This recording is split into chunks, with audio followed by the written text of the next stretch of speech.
Ya, estamos grabando entonces. Vamos a ver el módulo de hoy día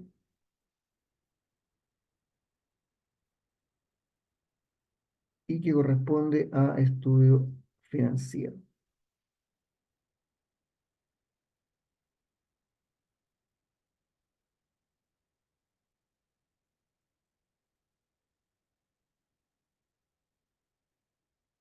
Ah, ah, ah, ah, ah. ¿Qué pasó? No quería activarse esto. Ahí sí. Bien, cuando... Ah, la sala de certamen, la misma sala de clases, va a ser en horario de clase. Va a ser en horario de clases, así que la misma sala,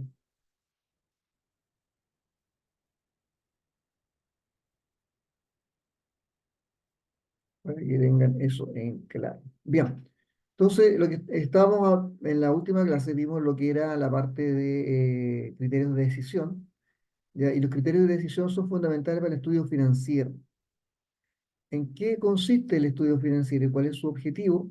Es, como dice ahí, ordenar y sistematizar la información que viene de las etapas anteriores. Si ustedes recuerdan, el estudio de mercado proviene, ¿no es cierto?, lo que es la información sobre la demanda y por ello la información respecto a los ingresos.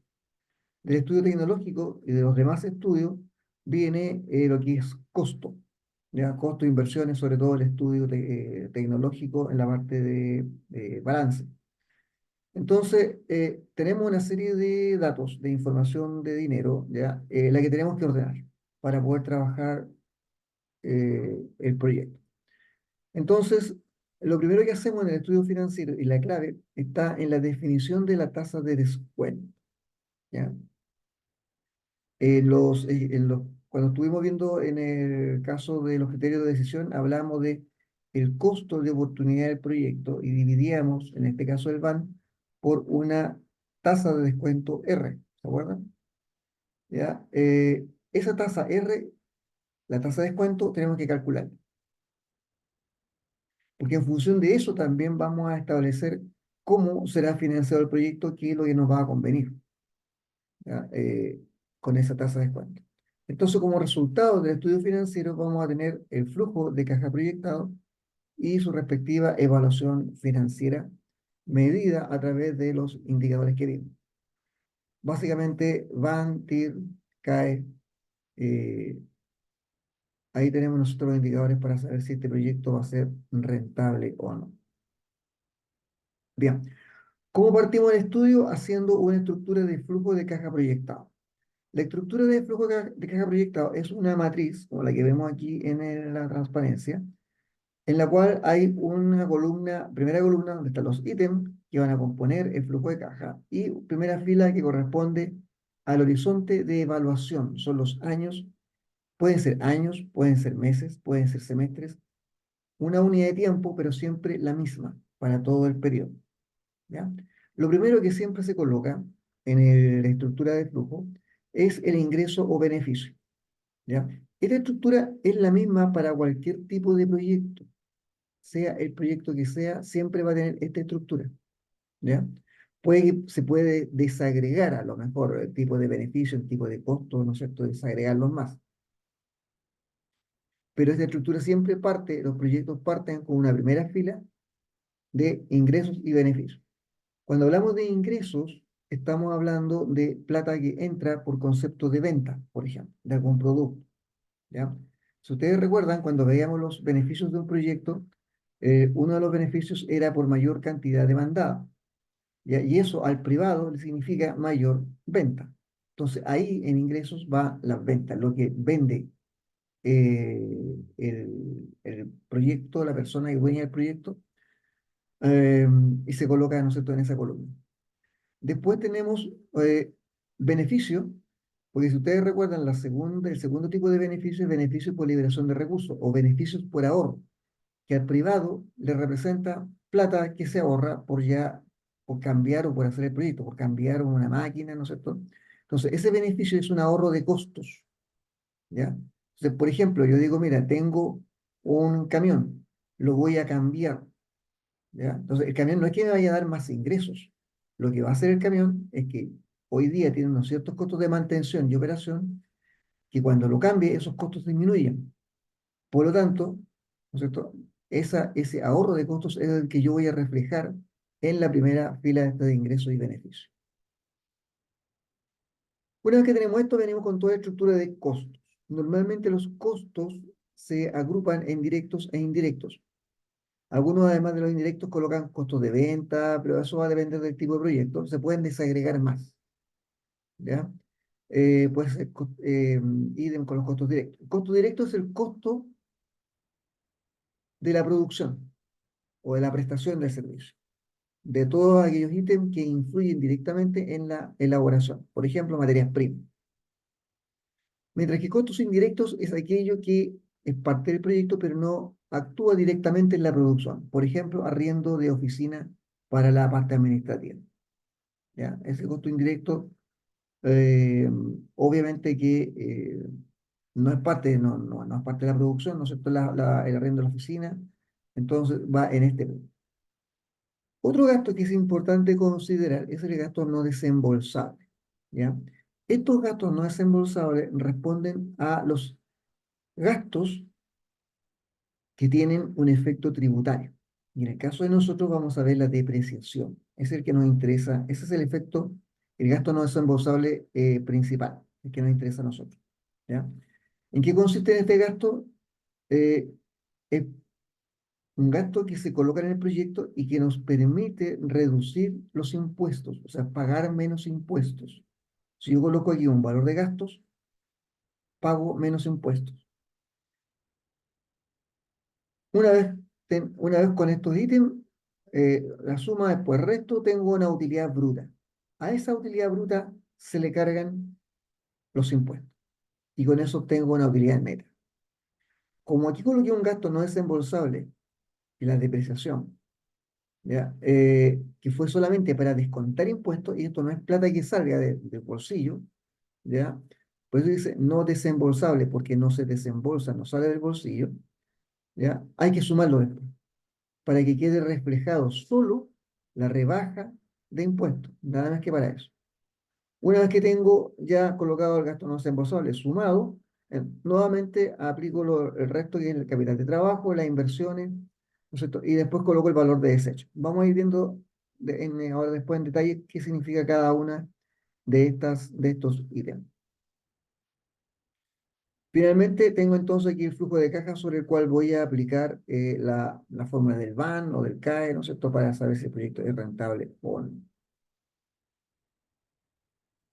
Ahora, antes de continuar, vamos a revisar un concepto que es importante para efectos del cálculo del BAN y que tiene que ver con la ecuación contable. No sé si alguno ha estudiado contabilidad alguna vez. ¿Alguien ha estudiado contabilidad por casualidad? ¿Sí? ¿No? Bien. Para los que no estudiaron contabilidad, no conocen contabilidad, existe lo que se conoce como ecuación contable. Y esta ecuación contable tiene que ver con la estructura de financiamiento. ¿Ya? Tiene que ver con la estructura de financiamiento.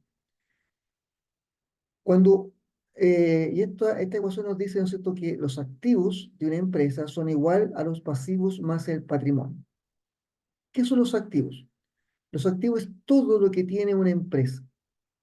La maquinaria, los equipos, los edificios, construcciones, personal, todo es un activo. Todo lo que la empresa tiene para poder producir se conoce como un activo, ¿ya? Y esos activos, la empresa los tiene gracias a que los financió. De alguna manera los obtuvo. Se compró, ¿no es cierto?, una grúa, esa grúa es un activo. ¿Cómo se compró esa grúa? ¿Cómo la financió?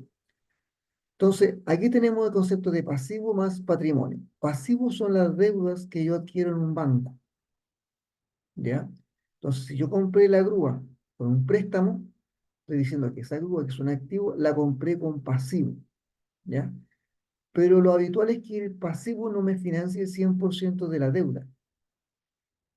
Lo que yo voy a colocar también para financiar es mi parte de mi patrimonio. Y el patrimonio es lo que yo arriesgo en la plata que yo tengo y qué arriesgo para invertir en el proyecto. No sé si queda más o menos claro el concepto. El ejemplo más claro es cuando uno se compra una vivienda. El activo es el valor de la vivienda. ¿Ya? Pensamos que en este caso no sería una empresa, sería cada uno de nosotros.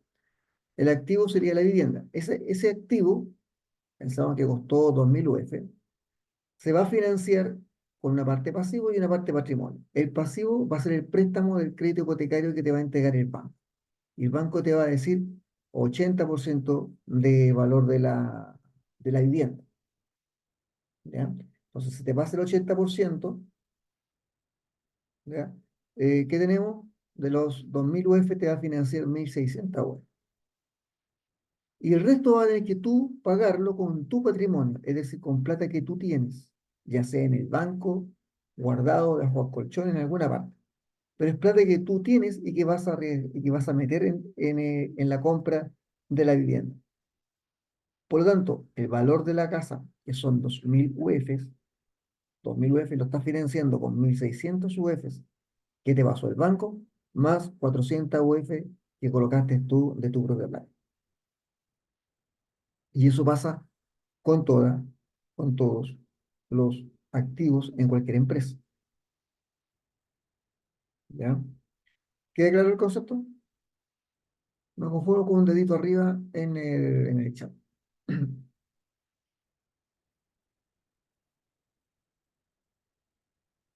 Entonces, cuando yo tengo este concepto, gracias, cuando yo tengo este concepto de financiamiento, de estructura de financiamiento, ya sea considerando, ¿no es cierto?, la ecuación contable, voy a tener dos tipos de flujo de caja. Dos tipos de flujo de caja. Uno, ¿no es cierto?, que va a ser un flujo de caja financiero y un flujo de caja pura. ¿Cuál es la diferencia entre ellos? Si ustedes, lo que digo recién, voy a evaluar el proyecto, ¿ya? O voy a construir un flujo de caja, pero de la perspectiva del inversionista. ¿Qué significa? Yo quiero saber cuánto me renta el proyecto, si me conviene hacer el proyecto, dado que yo estoy arriesgando plata que tengo en el patrimonio, en mi patrimonio. Tengo plata que tengo invertida, por ejemplo, en un fondo mutuo a 10% anual. Está en torno al 9% alguno. 9% anual, ¿no es cierto? Entonces, yo voy a sacar esa plata que me está ganando eso y me voy a meter en un proyecto. Pero para ese proyecto no me alcanza toda la plata, entonces lo que hago es que pido un crédito en el banco. Entonces, compro la maquinaria, los equipos, lo que necesito para mi proyecto con la plata que yo tenía más mi crédito. Entonces, ahí estoy evaluando el proyecto desde la perspectiva del inversionista, porque estoy considerando cómo se va a financiar el proyecto. ¿Ya? Entonces, estoy parado como inversionista evaluando el proyecto. Pero cuando hablamos del proyecto puro, ¿ya? Cuando hablamos de un proyecto puro o un flujo de caja puro, estamos hablando del punto de vista de la empresa. ¿Ya? Estamos hablando de la perspectiva de los activos del proyecto. ¿Ya? Entonces, ¿qué es lo que ocurre? Yo tengo una empresa y esa empresa tiene diferentes proyectos, ¿no es cierto? O tiene una rentabilidad propia. Mi empresa me está rentando un 10% anual.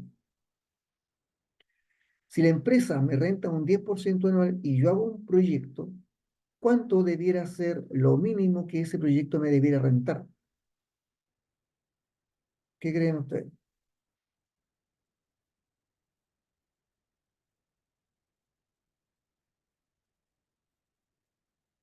¿A nadie se le ocurre?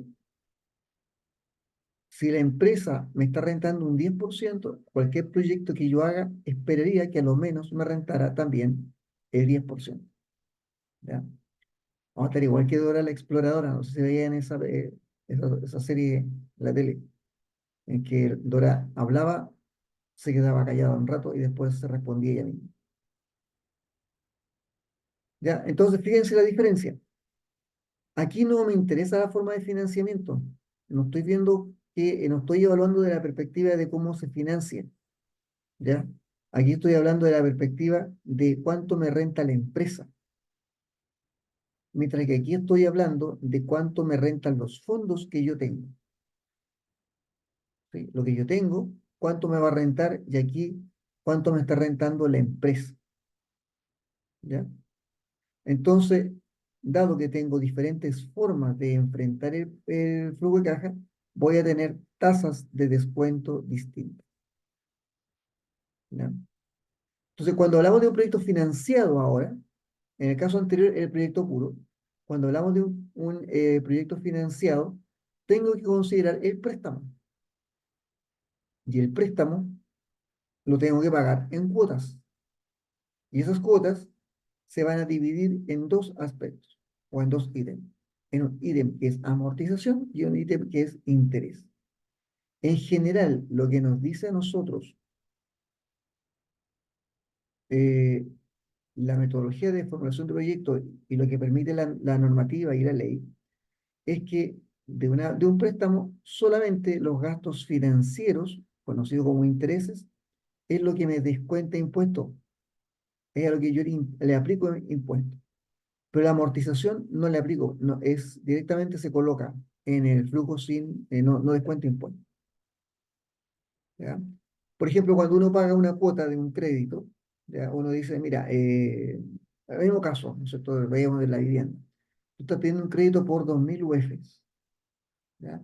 El banco te dice, yo te presto, ¿no es cierto?, los 1.600 UFs, pero te voy a aplicar un interés. Actualmente está con el 6% anual.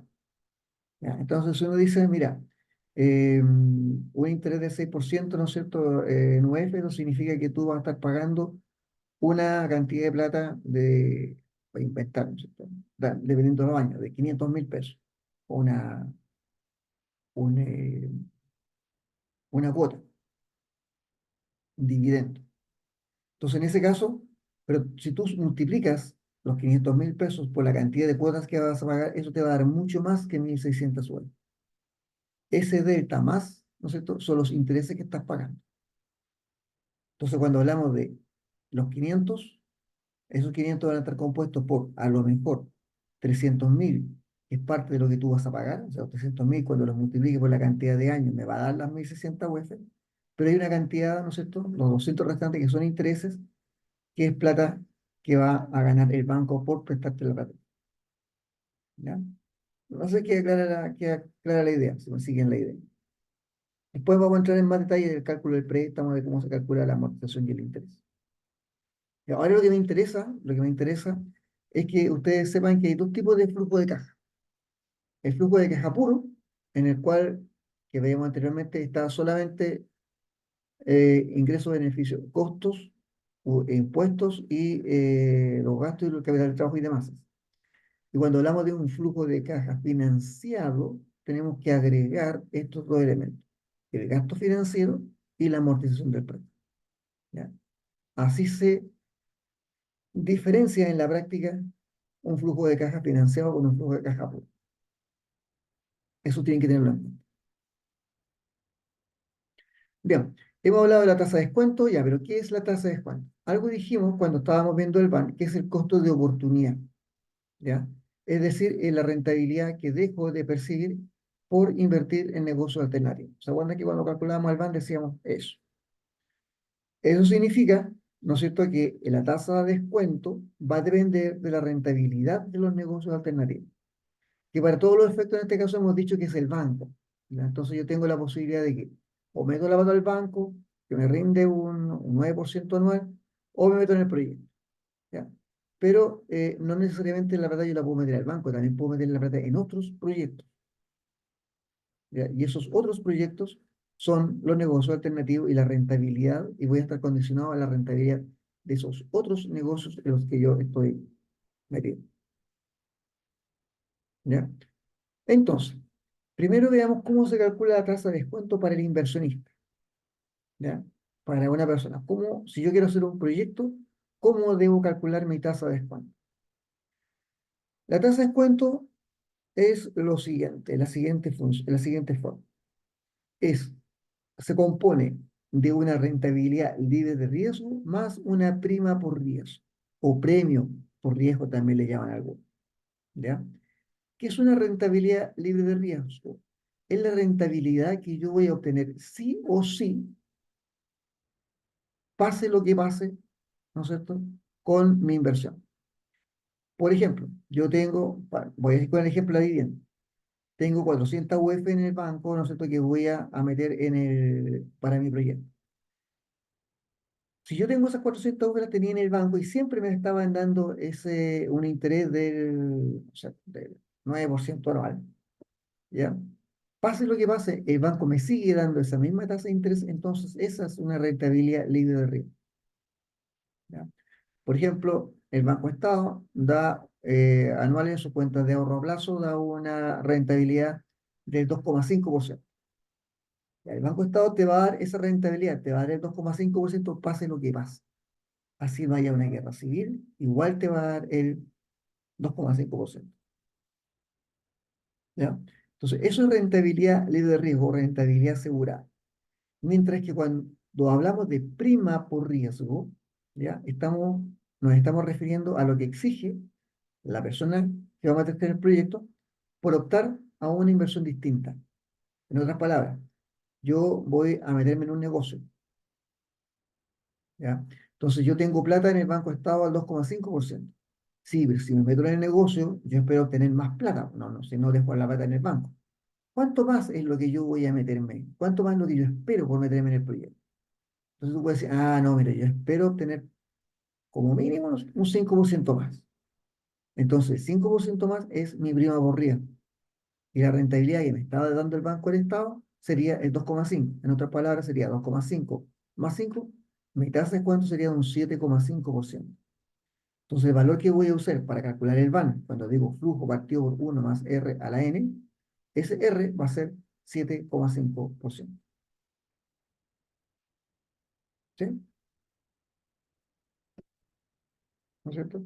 ¿Y cómo calculamos el riesgo ahora? Porque estamos ahí, ahora lo tiramos como un valor así aprox, ¿no es cierto? El riesgo se calcula a través de lo que se conoce como modelo de precio de los activos de capital. ¿Qué nos dice el modelo de activos de precio de capital? Y aquí retomamos la misma fórmula que teníamos anteriormente, con la única diferencia, este es el R, ¿ya? Que normalmente los activos de capital se usa el término K sub S, ¿ya?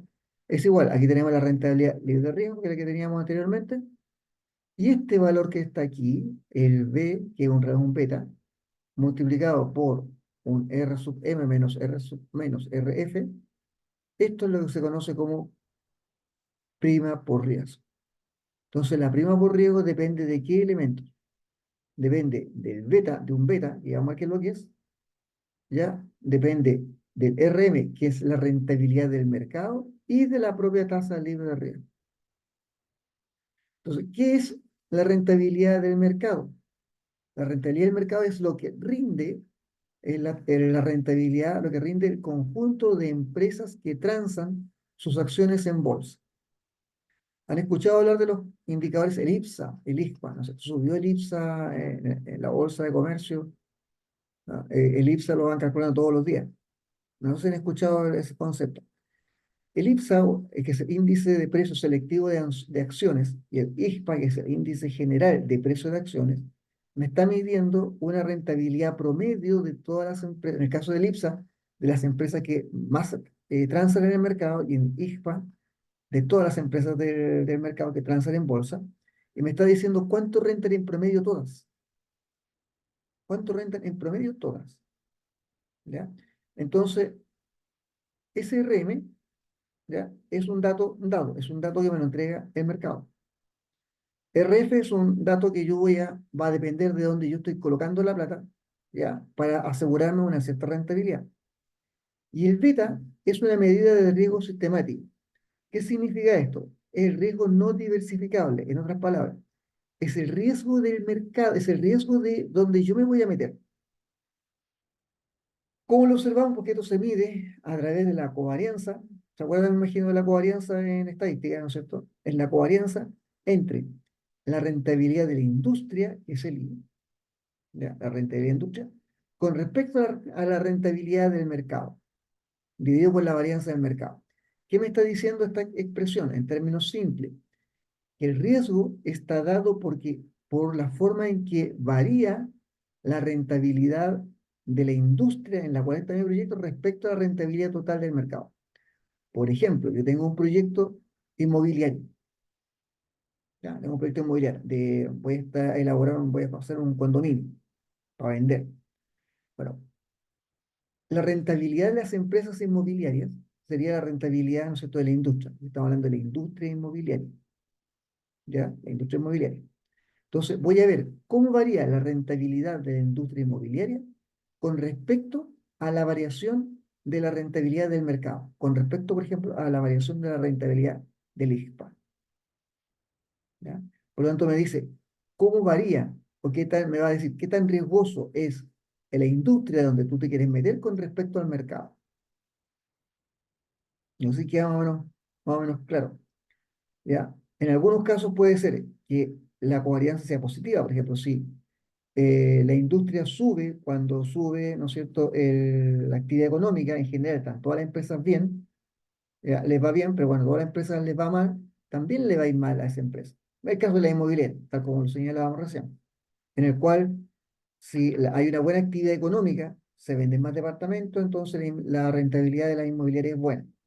Pero si viene un frenazo económico o un problema con el caso cuando fue la pandemia, en que se frena la actividad económica, también entonces se frena la, eh, la rentabilidad de la inmobiliaria. Y un poco al revés de lo que pasaba con lo que pasó con el riesgo de las empresas farmacéuticas, ¿ya?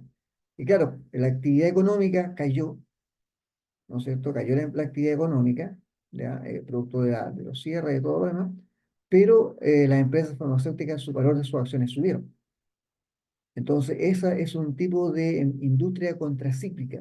Es decir, cuando el mercado le va bien, cuando la gente está bien, a ellos les va mal, ¿ya? Y cuando el mercado está mal o a la gente le va mal, a ellos les va bien. Entonces, ¿qué le conviene a la farmacéutica? ¿Que haya gente sana? No, que haya gente enferma, porque son una industria contracíclica con el mercado, ¿ya? De hecho, Pfizer, las acciones de Pfizer y de las otras empresas se fueron a las nubes con el COVID, ¿ya? ¿Les queda clara la idea? Con un dedito arriba me conformo.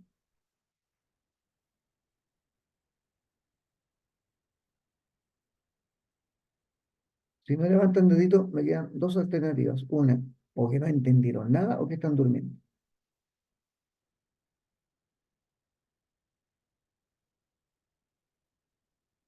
Bueno, para los que no entendieron nada, pues van a tener los apuntes y los que están durmiendo que tengan dulces sueños.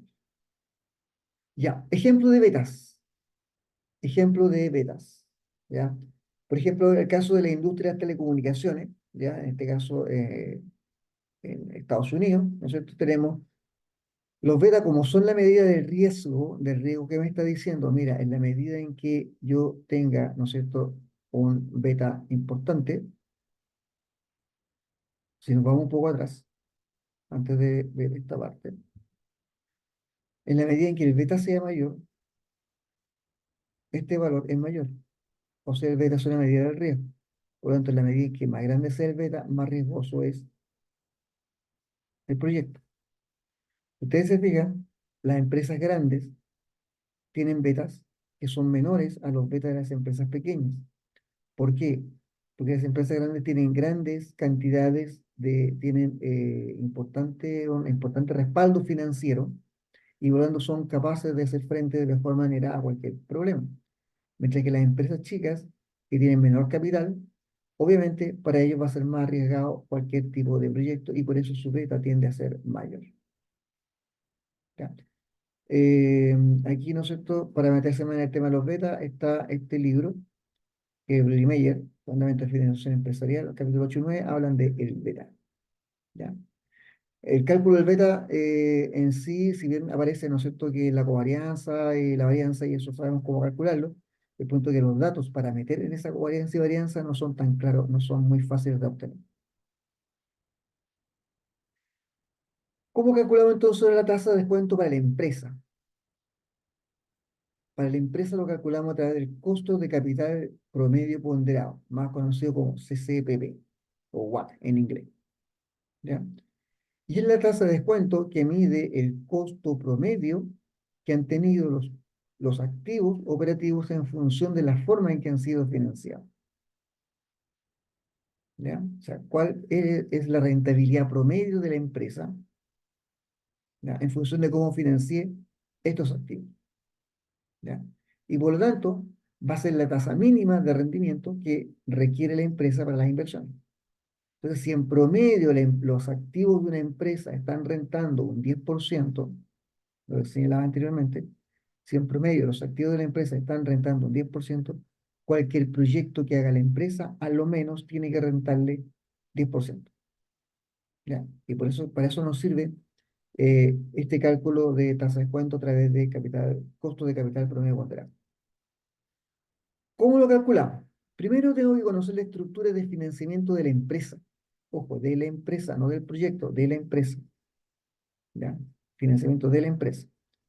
Y la empresa, como veíamos en nuestra ecuación contable, está dada por el valor de la deuda, o sea, los pasivos, más el patrimonio, ¿ya? Valor de patrimonio. Entonces dejamos como D valor de la deuda y P valor de patrimonio, ¿ya?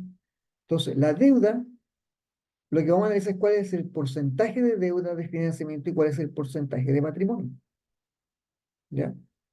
El porcentaje de la deuda va a ser la deuda dividido por deuda más patrimonio, o por el activo total, y patrimonio, el porcentaje va a ser, ¿no es cierto?, el valor del patrimonio dividido por el activo total. ¿Ya? Entonces tengo porcentajes, promedios, porcentajes, ¿no es cierto?, de deuda y de patrimonio a través del cual se financia una empresa. ¿Qué es lo que tenemos que hacer? Primero, determinar el retorno exigido por el inversionista. El caso ese que fue el que vimos recién, ¿no es cierto?, que va a ser la rentabilidad libre de riesgo, ¿ya? Más la prima por riesgo, que está en función del beta y en función de la rentabilidad de la industria y la rentabilidad del mercado. Y la tasa de interés pagada por la deuda. Y esta tasa de interés que se paga por la deuda es la tasa de interés que nos cobra el banco. O sea, ahí es un dato de la causa, no es algo que vayamos a calcular nosotros. Queremos ir a pedir un préstamo, vamos, por ejemplo, a Scotiabank y nos va a decir, ya, yo le presto al 6%. Vamos a ir después al BCI y nos va a decir, ya, yo le presto al 6,5%. Ah, no, está mejor el Scotiabank. Después voy al Banco del Estado y me dice, no, yo le presto al 5%. Ah, ya, el 5%. Entonces, ese es un dato que me entregan. No es un dato que yo calculo. No así el caso ese sí lo calculo. Entonces, cuando me dicen que es el promedio, ¿no es cierto? Como habíamos visto recién, el promedio del costo de capital, este costo de capital va a ser este elemento que está acá, este factor, que sería, ¿no es cierto?, el promedio, ¿no es cierto?, que habíamos recién, caso B, recuerden, tasa de interés de la deuda, ¿ya? Y caso B es el patrimonio que calculábamos anteriormente. Entonces, como es un promedio ponderado, es un promedio ponderado entre el KB y el KS, el factor de ponderación es la proporción de deuda más, y la proporción de patrimonio, ¿ya? Entonces pasa a ser un promedio ponderado, por eso se habla de promedio ponderado, ¿ya? De, de las tasas, ¿no es cierto?, de descuento de la deuda y del patrimonio. Ahora, en el caso de la deuda, se agrega un factor 1 menos T, donde T es la tasa de impuesto que paga la empresa, ¿ya? ¿Por qué se agrega este 1 menos T? ¿De dónde nace? Nace porque, como lo veíamos en el caso, ¿no es cierto?, del flujo de caja, la empresa, cuando uno hace un proyecto, separa el valor del crédito, el valor de la cuota, en interés y en amortización. Y el interés es el que descuenta impuestos. Entonces tengo que reflejar en el promedio ese descuento de impuestos, ¿ya? Por eso es que aparece 1 menos T. Si la empresa no paga impuestos, entonces esto no desaparece, ¿ya? Pero si paga impuestos sería 1 menos T. ¿Por qué aparece? ¿Cómo se mide ese efecto? Veámoslo de la siguiente forma. Y te queda más claro como un ejemplo que como una parte, un discurso teórico. Entonces, imaginemos que tenemos, ¿no es cierto?, dos cuadros. Uno con intereses que se deducen de impuestos y uno en el caso en que el interés no paga, no deduce impuestos. Si tenemos estos elementos, yo pido un crédito, ¿no es cierto? Tengo gastos financieros, lo que vimos recién, ingresos, costos, utilidad, gastos financieros. Entonces yo digo, mira, tengo un costo financiero, ¿no es cierto?, de 40, pedí un crédito y este es el valor del interés que estoy pagando. ¿ya? Valor de interés que estoy pagando. Eh, ¿Cómo se refleja esto? Porque estoy pagando un interés. Bueno, sin financiamiento no estoy pagando intereses, por lo tanto mi utilidad neta es 260. Aquí voy a pagar intereses. Entonces se reduce a los 34 porque estoy aplicando el impuesto del 35%, que serían los 126. ¿Ya? Entonces tengo los 34. ¿Ya? ¿Qué pasa ahora si yo tengo, ¿no es cierto?, el interés no deduce impuestos? O sea, en otras palabras, el interés no se coloca, ¿no es cierto?, antes de impuestos, sino se coloca después. Si lo coloco después, bueno, aquí sin financiamiento no hay ningún problema. Con financiamiento ya no descuento impuestos, no le voy a aplicar impuestos, calculo el impuesto y después coloco el gasto financiero. Cuando hago la suma del flujo de caja, me da 220. Si ustedes se fijan, 234 mayor que 220. Es decir, gracias a que coloqué el gasto financiero antes de impuestos, mi resultado neto es mayor. ¿Ya? Por eso es que uno no coloca el impuesto donde quiere o lo coloca por norma, ¿ya? Porque está diciendo, mire, colóquelo antes y usted ese gasto va a descontar impuestos y le va a hacer que el proyecto sea más rentable, en este caso, pagando los intereses antes de impuestos que después de impuestos, ¿ya? Entonces, ¿cuánto se ahorra la empresa de impuestos? Fíjense, aquí está pagando por impuestos, ¿no es cierto? ¿Cuánto? 140. ¿Cuánto está pagando de impuestos acá? 126. Entonces, lo que yo me estoy ahorrando de impuestos entre el no deducible y el deducible va a ser 140 menos 126. ¿Ya? Significa que yo me estoy ahorrando 14 pesos o dólares gracias a que estoy colocando el gasto financiero antes de impuestos. Me estoy ahorrando 14. ¿Ya? ¿Cuánto estoy pagando entonces de verdad de intereses? Siempre voy a estar pagando de interés en el banco 40. ¿Ya? Pero gracias a que tengo un ahorro de impuestos, lo que estoy pagando en realidad son 40 menos ese ahorro 14, 26. O sea, en estricto sentido, lo que estoy pagando como interés son 26 pesos o dólares. ¿Ya? Entonces, ¿qué proporción es ese pago? ¿Ya? Ese pago real respecto del interés, en realidad estoy pagando el 26 sobre el 40. Eso me va a decir qué proporción estoy pagando en estricto rigor de impuestos. Y este valor, aquí no vamos a entrar en el cálculo matemático, pero es lo mismo que decir uno menos la tasa de impuestos, que sería el 35%. Entonces, este efecto del ahorro de impuestos producto de que yo coloco un gasto financiero antes, ¿ya? Se refleja con el uno menos t. Lo que estoy haciendo con esto es reflejar el verdadero pago de interés que hago, gracias a que tengo un ahorro. ¿Ya? ¿Quedó claro? ¿Sí? ¿No? ¿No? ¿Sí? Ya. Entonces, en síntesis, el costo de capital promedio ponderado es el costo de financiar el conjunto de proyectos de inversión de la empresa. ¿Ya? Por lo tanto, yo lo voy a utilizar como un punto de partida para poder determinar el costo de capital del proyecto específico. O sea, lo voy a usar como tasa de descuento, ¿ya? Para mi proyecto, considerando cuál es la tasa de descuento la tasa de descuento, ¿no es cierto?, del proyecto de la empresa, en este caso, ¿ya? Ahora, si yo digo que el proyecto tiene un riesgo similar a la empresa, entonces este costo de capital es una aproximación bastante buena. Cuidado con eso, porque si yo me voy a meter en un proyecto cuyo riesgo es mayor que el riesgo de la empresa, entonces tengo que usar, ya no puedo usar la tasa, el costo de capital promedio ponderado, sino que tengo que utilizar un costo de capital distinto, que refleje el riesgo de la empresa. ¿Ya? Ahí tengo que meter el beta además. Pero lo habitual es que pase esto. ¿Ya? Es que yo voy a evaluar un proyecto que tiene un riesgo similar a una empresa. Por ejemplo, Codelco, ¿no es cierto?, tiene una cierta tasa de rentabilidad, si va a abrir va a abrir otra mina, lo que le va a pedir es que a lo menos le rente lo mismo que el resto de las minas. Entonces, ahí tiene, ¿no es cierto? Usa su costo de capital promedio ponderado. ¿Ya? ¿Dudas hasta aquí, estimados? Estimadas, ¿alguna duda? ¿Consulta? No, profe, ninguna. ¿Está más o menos claro? ¿Más o menos? Ahora, Sí, esto, profe. esto después lo vamos a ir viendo con examen, perdón, con el certamen, ¿ya? Con los ejercicios. Ahí vamos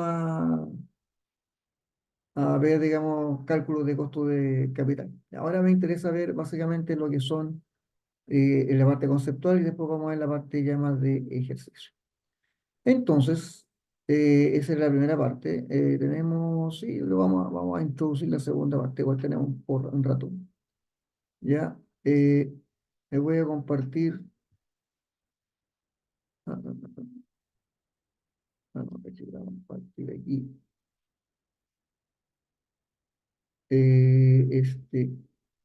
Compartir. Entonces, hemos estado hablando de las tasas de descuento. Bueno, pero esas tasas de descuento se aplican en el flujo de caja proyectado. ¿Ya? Empecemos a analizar entonces los diferentes elementos que componen un flujo de caja.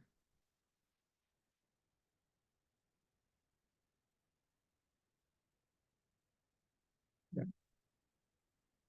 Entonces, ¿cuáles son aquellos elementos que componen un flujo de caja? Aquí me quedo con otra cosa. Ahí está. ¿Ya? Entonces, ya habíamos dicho que lo que es ingresos, beneficios, costos indirectos nacen del estudio de mercado y del estudio técnico. El impuesto a las utilidades nace de la normativa tributaria. Hay nada que hacer. Y el capital de trabajo y las inversiones nacen del estudio técnico también. Entonces, habíamos hablado de los gastos no desembolsables. Y el gasto no desembolsable que se analiza aquí es la depreciación. ¿Ya? Depreciación. Entonces, ¿qué es la depreciación?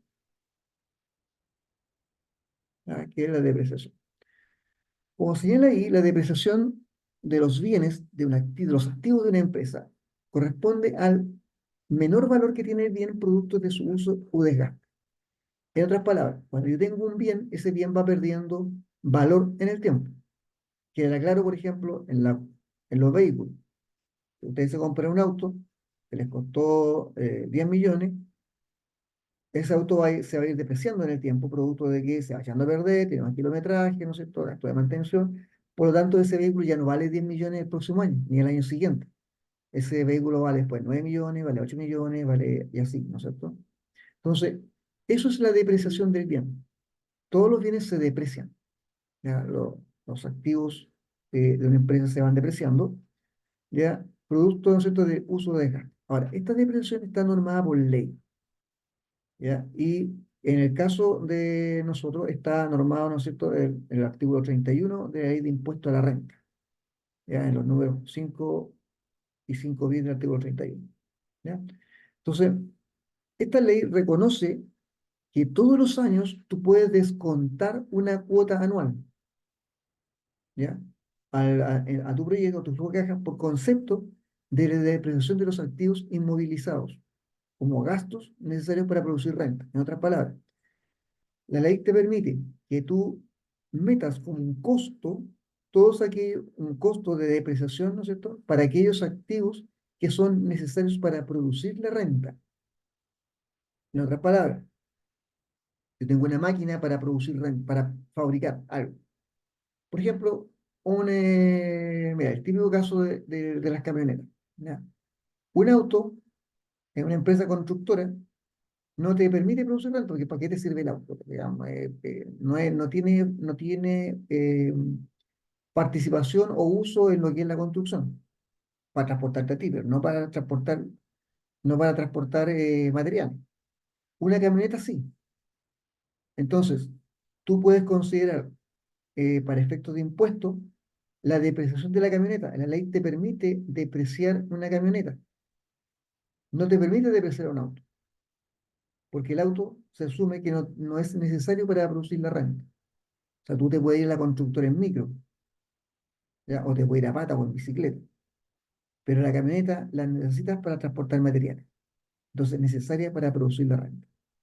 Por eso que ustedes cuando ven en la publicidad, ¿no es cierto?, de los vehículos, dicen valor de las camionetas y de los camiones, dicen valor más IVA. ¿Se han dado cuenta? Cosa que no aparece después en los autos, ¿no? El auto no dice valor más IVA, valor no. Pero una camioneta siempre te dice, con un bus, te dice valor más IVA. ¿Por qué? Te están reconociendo, la ley reconoce que la camioneta te sirve como un activo necesario para producir renta y por lo tanto va a estar sometido a todos los descuentos de impuestos que te permite la ley. ¿Ya? Entonces, esta cuota anual, o decir, cuánto descuento anualmente, está también determinado por su vida útil, que la fija Servicio de Impuestos Internos. O sea, todo lo que está relacionado con la depreciación está normado por impuestos internos. No es algo que se nos ocurra a nosotros, ¿ya? A la empresa. No, eso está normado. Porque como de la depreciación se descuenta impuestos, obviamente que impuestos internos no les interesa que le descuenten impuestos, ellos quieren que le pagues tú los más impuestos posibles. ¿Ya?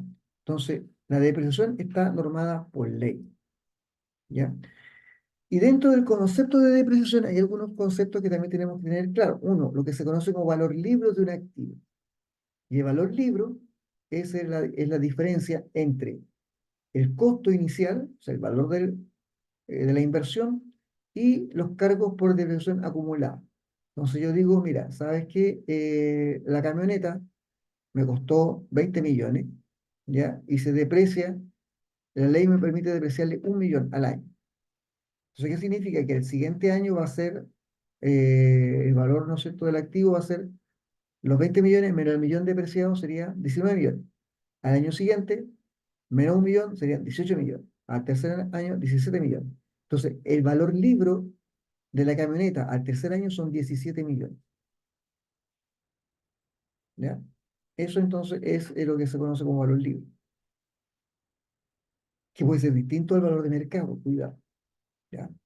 Eh, Después tenemos la tasa de depreciación o recuperación, que es el valor, ¿no es cierto?, del activo que yo retiro periódicamente. O sea, en este caso, el millón de pesos que yo estoy depreciando anualmente la camioneta. ¿Va? Entonces ahí tengo, ¿no es cierto?, mi tasa de depreciación o tasa de recuperación, le llaman algunos, es del millón de pesos. Puede en algunos casos ser que al año uno sea 1 millón, al año 2 1,2 millones, año 3 1,3 millones, año 4, etcétera. Ya puede ser variable también. ¿Ya? Y otro concepto es el valor de salvamento o valor residual.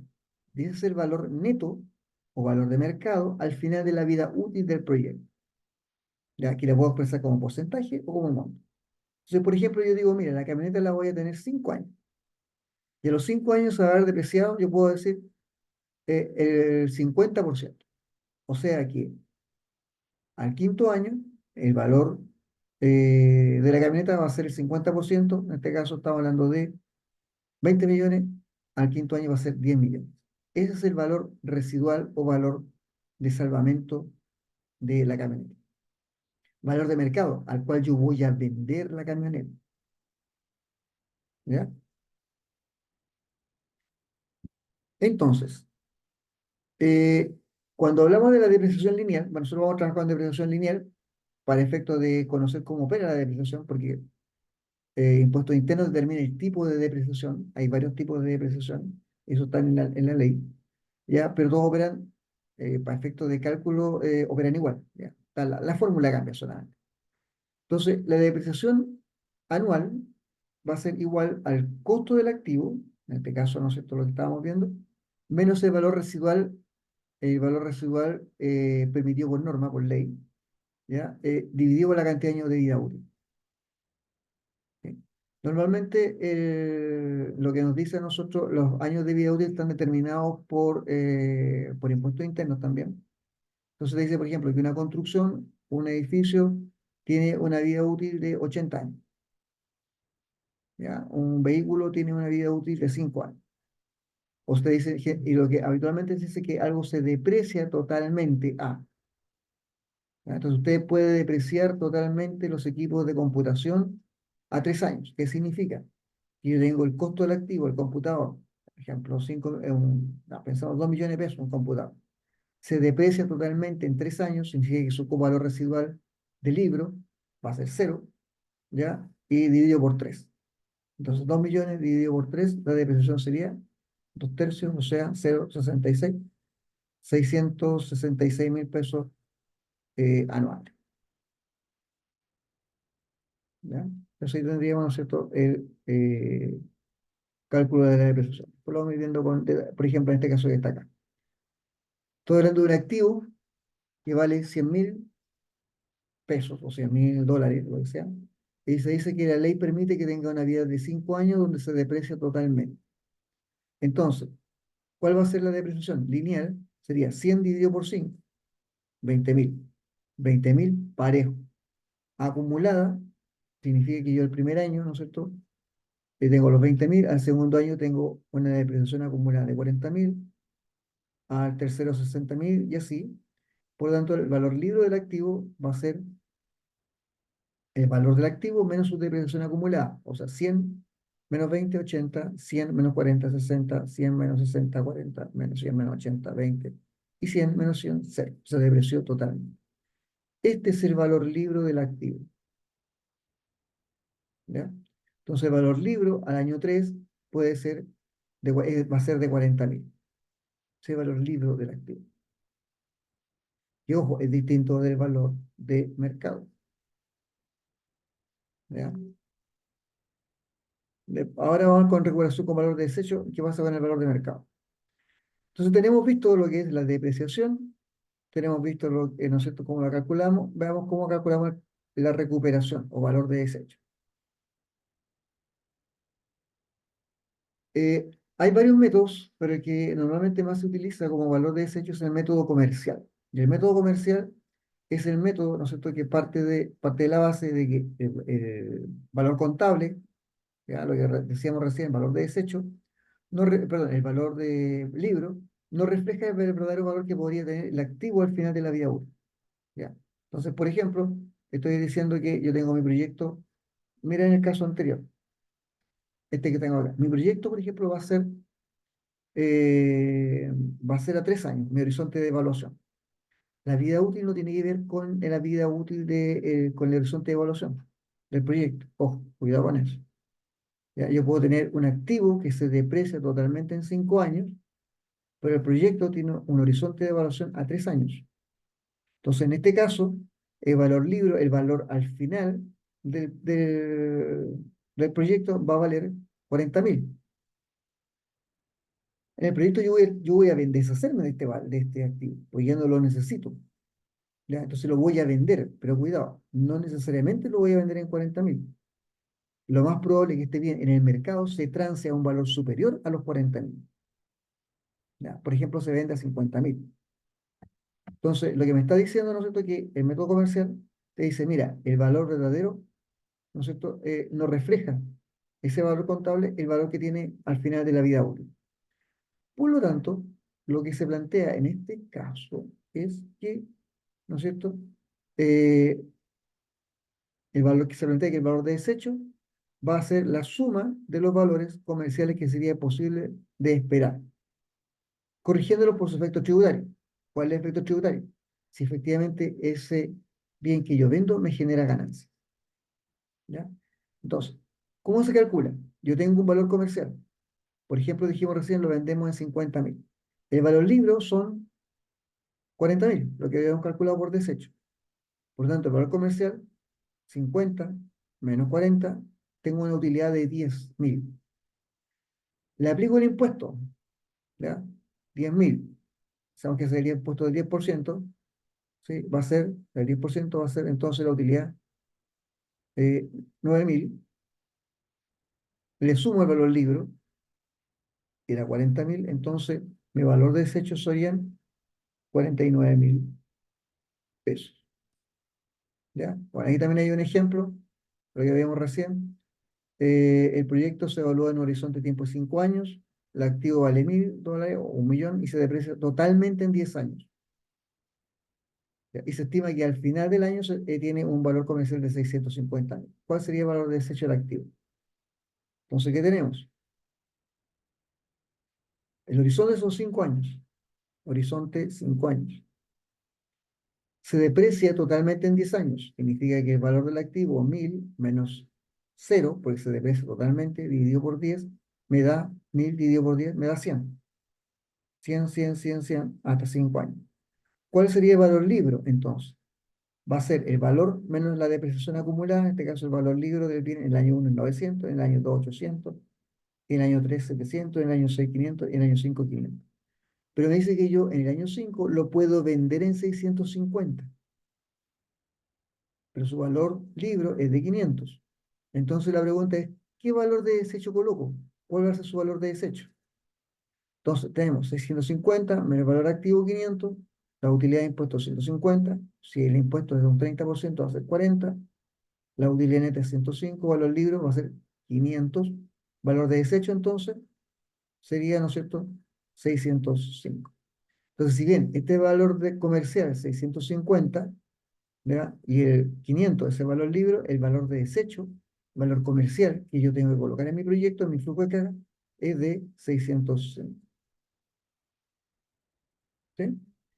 Ojo con esto porque cuando el valor comercial es mayor al valor libro, como en el caso reciente, estamos hablando de una utilidad contable. Tenemos utilidades.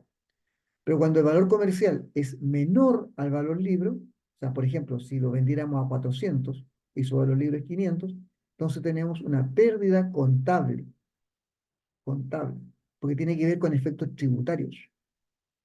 ¿Sí? Tiene que ver con efectos tributarios. ¿Ya? Muchas veces, ¿por qué es pérdida contable? Porque es probable que para efectos de, y lo que ocurre mucho, que tú reflejas una pérdida contable, pero el Estado te da un beneficio tributario. Entonces no es que tú pierdas plata, sino por el contrario, tú puedes neutralizar la pérdida a través de algún tipo de beneficio que te otorgue el Estado. ¿Ya? Se sabe, y lo típico es que si la empresa, ¿no es cierto?, cuando tiene utilidades contables, ¿ya? La pérdida de cualquier parte, ¿no es cierto?, un eventual de la venta, que tenga pérdidas contables, va a colaborar con el resto de la empresa a reducir utilidades y en consecuencia reducir impuestos por pagar con las pérdidas contables. Hay que tener cuidado con eso porque muchas empresas tratan de reflejar pérdidas contables para pagar menos impuestos. O sea, venden los activos al valor, al final de su valor a su valor, con un valor de desecho menor al valor libre. ¿Ya? Y eso hace que reflejen, paguen menos impuestos. ¿Dudas al respecto? Vamos a dejar hasta aquí porque es cansador este tema. ¿Dudas, comentarios, opiniones, consultas?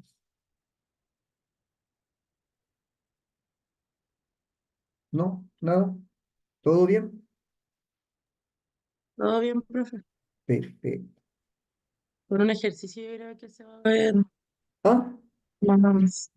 Que con un ejercicio yo creo que se va a ver sí, más. va a quedar más claro, sí, eso de todas maneras. Sí. Ujú. Lo que me interesa aquí es ver más la parte de concepto y después con los ejercicios ahí va a quedar más claro cómo se va calculando y cómo se va colocando todo.